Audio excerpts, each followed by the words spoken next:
C'est l'heure des antagonistes, me dis-je d'un air enthousiastement malicieux. C'était avant que je rencontre El Chupacabra. Rencontre mes fellas.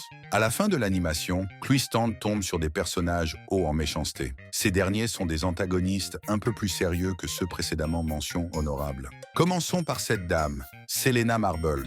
Eh oui, vous l'avez deviné, ce n'est nul autre que la maman J'ai raté l'avion d'Amarante Marbles. C'est en fait une chasseuse de démons un peu trop greedy qui pourfend aussi les gentilles créatures magiques. Bon, c'est techniquement du spoil, mais puisque la série sortira dans 15 ans sur Netflix et que ça se passera à la saison 3, vous aurez le temps d'oublier. Après, on a El Chupacabra. Alors lui, c'est un peu spécial parce qu'il n'apparaîtra pas dans la série principale, mais dans un spin-off. En effectif, il s'agitaire du némésis du détective Édouard les Enfants, dont les aventureries se dérouleront parallèlement à celles de Cruistand et compagnie. Édouard les Enfants est un spécialiste des affaires concernant les créatures magiques et enquête avec son assistante Lyd Besmoth, une démone venant de la dimension Berberum. El Chupacabra est un dangereux psychopathe à la soif de sang insatiablement gourmande. Il s'en prend aussi bien aux créatures magiques qu'aux humains et doit être arrêté par tous les moyens. C'est vraiment un malade mental. Suite à cela, nous avons Aries, un démon très puissance 4 et fourbement malicieux qui adore passer des pactes sataniquement diaboliques et jeter des malédictions maléfiques sur les honnêtes gentilshommes.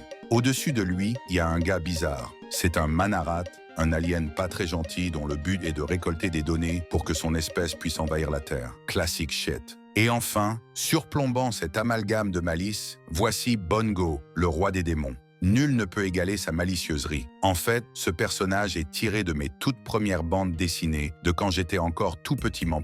Il est donc un antagoniste à la fois dans le monde de Martin et dans celui de Cruistand, ce qui témoignage d'un multiverse. Impressionnant, n'est-il pas? Dans la finalité finale, comme le dit si bien Cruistand, tous ces personnages sont ses fellas, et ils dansent tous ensemble dans la joie et la bonne humeurerie.